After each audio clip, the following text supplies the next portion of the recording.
اس طرح کے کلمات اللہ رب العالمین نے استعمال فرمائے ہیں. نماز پڑھنا اور ہے اور نماز کی اقامت اور ہے. رسول اللہ صلی اللہ علیہ وسلم ایک بار مسجد نبوی شریف کے اندر تشریف فرما تھے. ایک صحابی آئے, رسول اللہ صلی اللہ علیہ وسلم کو انہوں نے سلام کیا, اور عورتیں غور سے سنیں, انہوں نے سلام کیا اور جا کے نماز پڑھی.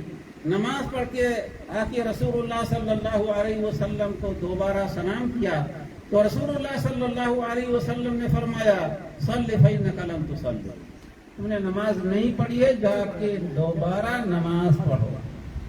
ہم جیسے لوگ ہوتے تو کہتے کہ ابھی آپ کے نگاہوں کے سامنے تو پڑھی, ہم نے دیکھا نہیں, لیکن نہیں, صحابی رسول تھے, فوراً گئے, دوبارہ انہوں نے اسی طرح سے نماز پڑھی. تیسری بار گئے اور اسی طرح سے انہوں نے نماز پڑھی, اور رسول اللہ صلی اللہ علیہ وسلم ہر بار میں ٹوکتے رہے. آخر میں کہا انہوں نے کہ اللہ کے رسول, جس اللہ نے آپ کو نبی برحق بنا کے بھیجا ہے, میں اس سے بہتر نماز نہیں پڑھ سکتا, میں اتنا ہی جانتا ہوں. تو پھر رسول اللہ صلی اللہ علیہ وسلم نے نماز کا صحیح طریقہ بتایا. تکبیر تحریمہ کے بعد اطمینان سے قیام کرو, سورہ فاتحہ پڑھو, کوئی سورت پڑھو, رکوع میں جاؤ تو اس طرح سے, رکوع سے اٹھو تو اس طرح سے, سجدے میں جاؤ تو اس طرح سے. رسول اللہ صلی اللہ علیہ وسلم نے پوری تفصیل ان کو بتا دی. تو نماز, اسی لیے اللہ رب العالمین نے فرمایا قد افلح المؤمنون الذین هم فی صلاتهم خاشعون, جو نماز میں خشوع اور خضوع اختیار کرتے ہیں. عزیز طلبہ سے بھی گزارش ہے, بسا اوقات آپ یا تو نیند میں رہتے ہیں یا جلدی سے نماز پڑھ کے اپنا کام پورا کر لینا ہے, رکوع سجدہ آپ کا ٹھیک سے نہیں ہوتا. اور افسوس ہے کہ عورتوں کو نماز کا جو طریقہ بتایا جاتا ہے وہ مردوں کی نماز سے مختلف, حالانکہ عورتوں کی نماز کا طریقہ مردوں سے قطعاً مختلف نہیں ہے اور نہ اس کی کوئی دلیل ہے. کوئی اس طرح سجدہ کرتی ہے کہ اس کا پورا جسم زمین سے لگا رہتا ہے, کوئی کسی طریقے سے. حالانکہ عورتوں کی نماز مردوں کی نماز سے بالکل مختلف نہیں ہے اور نہ مختلف ہونے کی کوئی دلیل ہے. لوگ بھلے کہیں ہمارے فقہ میں ایسا ہے, ایسا ہے, ویسا ہے, لیکن دیکھنا یہ کہ رسول اللہ صلی اللہ علیہ وسلم کی احادیث طیبہ کے اندر ہمیں کیا اشارہ ملتا ہے. کیا رسول اللہ صلی اللہ علیہ وسلم نے مردوں یا عورتوں کی نماز کے اندر کوئی فرق بتایا ہے؟ قطعاً نہیں. اور جہاں تک فقہی کتابوں اور فقہی مسئلوں کی بات ہے تو سارے ائمہ کرام نے یہ کہا ہے اذا صح الحدیث فهو مذہبی, جب صحیح حدیث مل جائے تو وہی میرا مذہب ہے. انسان اپنے آپ کو حنفی کہے, شافعی کہے, مالکی کہے, حنبلی کہے, جو چاہے وہ کہے, لیکن اگر اس کے سامنے رسول اللہ صلی اللہ علیہ وسلم کا کوئی صحیح فرمان آ جائے اور اس کے بعد کہے کہ ہمارے امام تو ایسا کہتے ہیں, تو آپ سمجھ لیں کہ وہ بھٹک گیا ہے اور اس نے جو ہے رسول اللہ صلی اللہ علیہ وسلم کی اطاعت کرنے کے بجائے رسول اللہ صلی اللہ علیہ وسلم کی مخالفت کی. اور آپ جانتے ہیں اللہ رب العالمین نے رسول اللہ صلی اللہ علیہ وسلم کی اطاعت کو, چاہے وہ نماز سے متعلق ہو, چاہے حج سے متعلق ہو, چاہے اخلاقیات سے متعلق ہو, رسول اللہ صلی اللہ علیہ وسلم کی اطاعت کو اللہ رب العالمین نے فرض کر دیا ہے. بلکہ رسول اللہ صلی اللہ علیہ وسلم کی اطاعت کو عین اپنی اطاعت قرار دیا ہے. من یطیع الرسول فقد اطاع اللہ, جو رسول علیہ السلام کی اطاعت کرے گا اس نے گویا اللہ رب العالمین کی اطاعت کی. بہت سارے لوگ آج دعوے کرتے ہیں کہ ہمیں رسول اللہ صلی اللہ علیہ وسلم سے بہت محبت ہے اور تم گستاخ ہو, رسول اللہ صلی اللہ علیہ وسلم کو غیبدان نہیں کہتے, تم اللہ کے رسول علیہ السلام کو بشر کہتے ہو, ایسا کہتے ہو, ایسا کہتے ہو. لیکن ہم مجبور ہیں, جب رسول اللہ صلی اللہ علیہ وسلم نے خود ہی فرمایا کہ میں بشر ہوں, تو ہم کہاں سے آپ کو بشریت سے نکال دیں. رسول اللہ صلی اللہ علیہ وسلم فرماتے ہیں, غور سے سنیں, آپ نے فرمایا انما یا ایھا الناس انما انا بشر وانکم تختلفون الی ولعل بعضکم ان يكون الحن بحجته من بعض فمن قضيت له من حق اخيه فلا ياخذه فانما اقطع له حته من النار. رسول اللہ صلی اللہ علیہ وسلم فرمایا, اے لوگوں میں بشر ہوں, حدیث پاک میں بھی ہے اور قرآن مجید میں بھی ہے، قل انما انا بشر مثلکم، آپ اپنی زبان سے کہیں کہ میں انسانیت میں بالکل تم جیسا ایک انسان میں بھی ہوں، بس میری فضیلت یہ ہے کہ میرے پاس وحی آتی ہے۔ تو رسول اللہ صلی اللہ علیہ وسلم نے فرمایا، اے لوگوں میں بشر ہوں جس طرح سے تم ہو، اور تم جو ہے اپنے مقدمات لے کے ہمارے پاس آتے ہو سکتا ہے تم میں سے کوئی زیادہ چرب زبان ہو، اس کے گواہ زیادہ طاقتور ہوں، زیادہ اپنی بات منوانے میں چالاک ہوں، اگر میں نے ایک بھائی کا حق دوسرے بھائی کو دے دیا تو نہ لے، کیوں؟ اس لیے کہ میں اسے جہنم کی آگ کا ٹکڑا کاٹ کے دے رہا ہوں۔ ہمارے یہاں کیا حال ہے؟ ہمارے یہاں یہ کہ جج کے یہاں گئے، رشوت وغیرہ دے دیا اور دوسرے کی زمین پر قبضہ کر لیا اور کہا کہ کورٹ نے ہمارے فیصلہ کیا ہے، لیکن آپ جانتے نہیں ایک بڑی کورٹ میں بھی اللہ آپ کو پیش ہونا ہے۔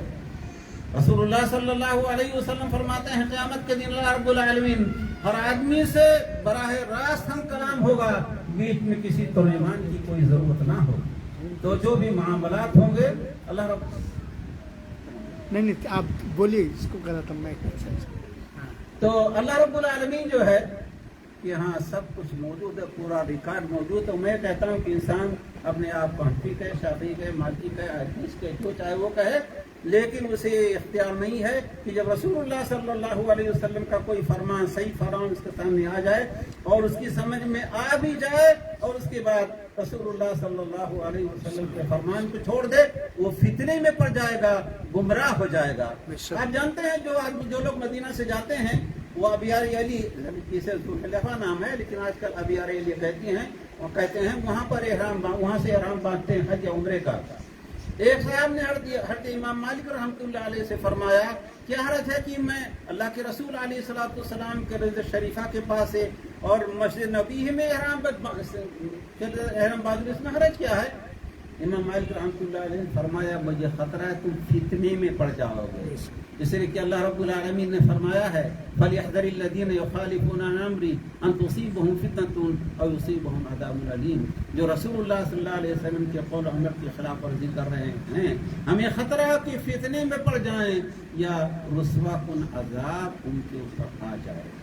اس لیے جب یہ معلوم ہو گیا کہ رسول اللہ صلی اللہ علیہ وسلم کا صحیح فرمان ہے تو کسی کو بھی اختلاف کی نہ گنجائش ہے نہ اس کا اختیار ہے، مگر افسوس کے ساتھ کہنا پڑتا ہے جب عاجز ہو جاتے ہیں کہتے کہ ہمارے امام نے زیادہ سمجھا، تو امام معصوم تھوڑی تھے، یا رسول اللہ صلی اللہ علیہ وسلم کے سارے فرامین امام کے پاس تھوڑی آ گئے تھے۔ جب صحابہ کرام عمر ابن خطاب جیسے صحابی کے پاس رسول اللہ صلی اللہ علیہ وسلم کی ساری حدیثیں نہیں پہنچی تھیں تو بعد میں ائمہ کرام کے پاس کہاں پہنچی؟ اگر پہنچی بھی ہوں تو ائمہ کرام کے اقوال میں اتنا اختلاف کیوں پایا جاتا ہے؟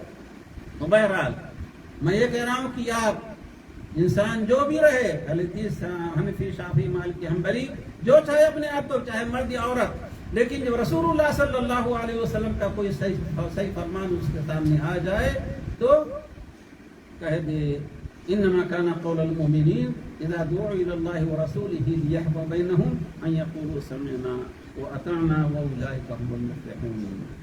سر تسلیم ہم ہے جو مزاج یار ہے۔ تو اسلامی بھائیو، آپ لوگ خاص طور پر قرآن مجید پڑھتے ہیں تو قرآن مجید کے پڑھنے کا، یاد کرنے کا، حفظ کا آپ لوگوں کے اوپر خاص اثر ہو، یعنی اس پر عمل کر کے دیکھیں۔ آپ نماز کے اندر خشوع و خضوع کی آیتیں پڑھیں اور الٹی سیدھی نماز پڑھ لیں، یا آپ کے معلم کو فجر کی نماز میں اٹھانے کے لیے آپ کو مارنا پڑے، یہ اچھی بات نہیں ہے۔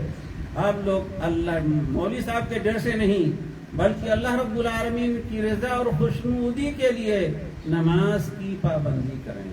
اور آپ جانتے ہیں قیامت کے دن سب سے پہلے ایک مسلمان سے نماز کا سوال ہوگا۔ نماز درست رہی تو ٹھیک ہے، اگر نماز ہی رد کر دی گئی تو بقیہ اور سارے اعمال بدریہ اولا رد کر دیے جائیں گے۔ اس لیے آپ لوگ حفاظ کرام ہیں یا ہونے والے ہیں، اللہ رب العالمین آپ سب لوگوں کو حفاظ کرام بنائے، آمین۔ لیکن آپ لوگ عمل بھی کریں قرآن پر، قرآن سمجھنے کے لیے اور عمل کرنے کے لیے نازل ہوا. اللہ رب العالمین نے فرمایا افلا یتدبرون القرآن ام علی قلوب اقفالها. یہ لوگ قرآن مجید کے اندر غور کیوں نہیں کرتے؟ کہیں ان کے دلوں کے اوپر بدبختی کی مہر تو نہیں لگ گئی ہے؟ میں نصیحت کرتا ہوں آپ کو بھی، خواتین کو بھی، چاہے قرآن مجید کا صرف ایک صفحہ پڑھیں لیکن ترجمے کے ساتھ سمجھیں کہ اللہ رب العالمین قرآن مجید میں کیا فرما رہا ہے اور کس سے مخاطب ہے. خالی آپ ایسے ہی قرآن حفظ کر لے جائیں یا خواتین قرآن پڑھ لیں ناظرہ اور کوشش نہ کریں کہ قرآن کو سمجھیں، تو پھر یہ ہمارے لیے بہتر نہیں، نہ آپ کے لیے بہتر ہے. اس لیے قرآن آپ پڑھیں تو قرآن کے اندر غور بھی کریں. اور اللہ رب العالمین نے اس کا حکم دیا ہے، فرمایا ہے وَلَقَدْ يَسَّرْنَا الْقُرْآنَ لِلذِّكْرِ فَهَلْ مِن مُدَّكِرٍ. میں نے قرآن مجید کو نصیحت حاصل کرنے کے لیے آسان کیا ہے، اور یقیناً آسان کیا. آپ سمجھ رہے ہیں دنیا میں کوئی بھی کسی بھی زبان کی کوئی کتاب ہو، کیا آپ اس کا ایک صفحہ اور آپ وہ زبان نہ جانتے ہوں، کیا ایک صفحہ بھی یاد کر سکتے ہیں آپ صحیح طریقے پر؟ نہیں کر سکتے. مگر قرآن مجید کے 30 پارے امین اور ان کا مطلب نہ سمجھنے کے باوجود ماشاءاللہ پورا قرآن آپ کے سینے میں محفوظ ہوتا ہے. اور اس بات کی دلیل ہے کہ یہ قرآن کلام الہی ہے، منزل من اللہ ہے، اور کسی بشر اور انسان کا کلام نہیں ہے. تب اس قرآن کو نازل کرنے والا عظیم ہے، تو یہ قرآن بھی عظیم ہے. اور آپ قرآن پڑھیں گے، سمجھیں گے تو یقیناً آپ بھی عظیم رہیں گے، اور آپ کے اوپر انشاءاللہ نیکی کے فلاح اور کامیابی کے آثار ظاہر ہوں گے. تو اللہ رب العالمین نے فرمایا قد افلح المؤمنون الذين هم في صلاتهم خاشعون والذين هم عن اللغو معرضون. طلباء سے خاص طور پر میں کہوں گا کہ بہت سارے طلباء قرآن مجید یاد کرتے ہیں لیکن لغو و لہو میں لگے رہتے ہیں، کھیل کود میں. بس اوقات وہ ان کا دل سے بھی ٹیلی فون میں اور واٹس ایپ میں لگا رہتا ہے. ایسا نہیں ہونا چاہیے. آپ قرآن پڑھ رہے ہیں تو دل لگا کے پڑھیے، محنت کریں گے انشاءاللہ جلد آپ قرآن مجید یاد کر لے جائیں گے، اور اللہ رب العالمین آپ کے سینے کو حق کے لیے کھول دے گا. اس کے بعد پھر پوری زندگی حق باقی ہے، مگر لغو و لہو سے آپ دور رہیں، کھیل کود سے دور رہیں. والذین هم عن اللغو معرضون والذین هم للزکاة فاعلون والذین هم لفروجهم حافظون الا على ازواجهم او ما ملكت ايمانهم فانهم غير ملومين ومن ابتغى وراء ذلك فاولئك هم العادون والذين هم لاماناتهم وعهدهم راعون والذين هم على صلواتهم يحافظون اولئك هم الوارثون الذين يرثون الفردوس هم فيها خالدون. غور کریں، اللہ رب العالمین نے نماز سے شروع کیا. قد افلح المؤمنون کے بعد عملی میدان میں نماز خشوع و خضوع سے پڑھتے ہیں، اور آخر میں نماز کی حفاظت بھی کرتے ہیں. یعنی نماز کو وسط وقت پر اور کوئی شرعی عذر نہ ہو تو جماعت کے ساتھ ادا کرتے ہیں. یہ ہے نماز کی حفاظت کرنا. جانتے ہیں اس کے بعد کیا ہوگا؟ اولئک هم الوارثون. وہی اصلی وارث ہیں. کس چیز کے؟ بلڈنگوں کے نہیں، خزانوں کے نہیں، بڑے بڑے محلات کے نہیں. الذین یرثون الفردوس، جو جنت الفردوس کے وارث ہوں گے. ہم فیہا خالدون، اور وہ اس میں ہمیشہ ہمیشہ رہیں گے. اگر انسان جنت الفردوس میں چلا بھی جائے کچھ دنوں کے لیے اور اسے نکلنا پڑے تو فائدہ کیا ہے؟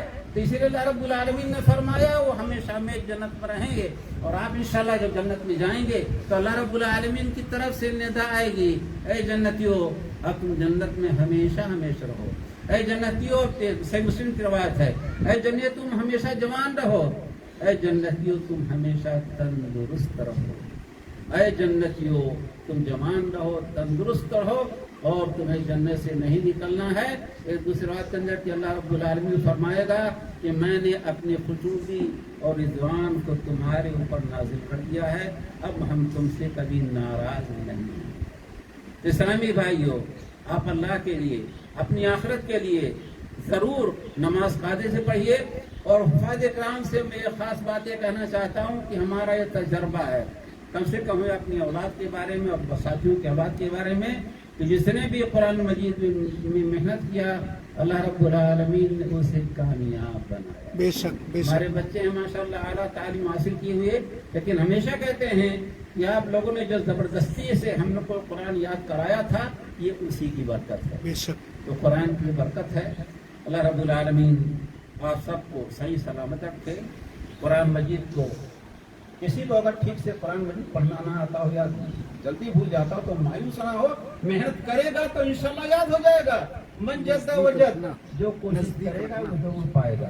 اللہ رب العالمین ہمارے محترم کو جنہوں نے میرے بارے میں بہت زیادہ ایسی بات نہیں دی تھی، اللہ رب العالمین انہیں مکمل شفا یاب فرمائے.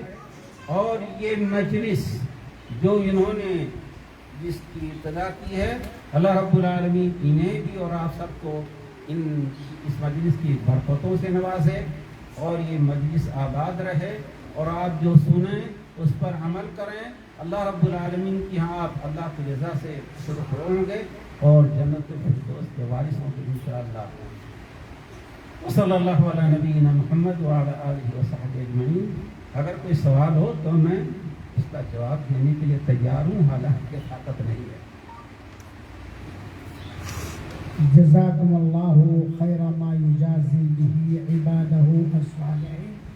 الحمدللہ، کروڑ بار اللہ تعالیٰ کا شکر ہے کہ رب العالمین نے ہمیں شیخ عبداللہ عبدالحمید بحرینی حفظہ اللہ وقرہ کے پند و نصائح کو سننے کا موقع دیا. اللہ ہم سب کو اس پر عمل کرنے کی توفیق عطا فرمائے. میں شیخ کا کچھ شکر گزار ہوں، عرفان بھائی کا، عبید بھائی کا، ارشاد بھائی کا اور مرکز الخیر کے تمام طلباء اور اساتذہ کا اور بہنوں کا شکر گزار ہوں. تقریر کے اندر شیخ نے بہت ہی عمدہ نصیحتیں کی ہیں. خاص طور پر ہر بات کو ہمیں اپنے ذہن و دماغ میں رکھنا چاہیے. خاص طور پر جو شیخ نے کہی ہے بہت ہی اہم بات، ساری باتیں ہیں. قرآن کو پڑھنا سیکھو، ترجمے کے ساتھ قرآن کو پڑھو. کیا شیخ نے کہا ہے؟ قرآن کو پڑھنا سیکھو، حافظ قرآن بنو، لیکن ترجمے کے ساتھ پڑھو، کیونکہ قرآن یہ سامان ہدایت ہے. اور جب سامان ہدایت کو ہم سمجھ نہیں پائے، ذہن و دماغ میں بٹھا نہیں پائے، تو ہدایت کہاں سے ملے گی؟ لال پیلی کتاب سے ہدایت ملنے والی نہیں ہے، گشت کرنے والی کتابوں سے ہدایت ملنے والی نہیں ہے. ہدایت یہ قرآن کے اندر ہدایت ہے. اس لیے ہماری وہ بہنیں یا ہمارے وہ طلباء جو یا ہمارے سامعین کرام اگر اردو پڑھنا نہیں جانتے، ہندی میں بھی ترجمہ قرآن موجود ہے. شیخ صاحب موجود ہے، احسن البیان، بڑی پیاری تفسیر، مختصر تفسیر ہے، اور اردو میں بھی موجود ہے، انگلش میں بھی موجود ہے. ہمیں آدھا پارا نہیں، آدھا صفحہ ڈیلی قرآن پڑھیں، لیکن وقت نکالیں کہ رب کا پیغام ہے، رب کے بندوں اور بندیوں کے نام رب نے کیا کہا ہے، رب نے کیا حکم دیا ہے، رب کیا ہم سے چاہتا. دوسری بات اضافہ کرتے ہوئے، اے عزیز طلباء، شیخ صاحب کی دعائیں اللہ قبول فرما لے. اللہ آپ سب کو متقن، مجود، قاری اور حافظ بنائے. قرآن کا احترام کرو، قرآن کا احترام کرو. صرف حفظ کے لیے نہیں، صرف اٹھانے چھونے میں، دل کے اندر اس کا احترام ہونا چاہیے. قرآن پاک ہے، میں کئی بار کہہ چکا ہوں. آپ لوگ کہتے ہیں قرآن پاک، رب پاک کا کلام نبی پاک پر اترا، پاک نبی پاک رسول کے ذریعے اترا. اس لیے جو قرآن کا حافظ بننا چاہتا ہے اور بننا چاہیے نہ حافظ، وہ اپنے دلوں کو پاک کر لے. شیخ نے تقریر میں کہا جو لوگ لغو کام سے انحراف کرتے ہیں راستے، اپنے دلوں کو پاک کر لو. اللہ کی قسم عزیز طلباء اور ہماری ماں اور بہنوں، 24 گھنٹہ قرآن پڑھو، 24 گھنٹہ قرآن سناؤ، 24 گھنٹہ حفظ کرو، لیکن اگر ہمارا دل پاک نہیں ہے، غلاظتوں سے، خباثتوں سے، گندگیوں سے،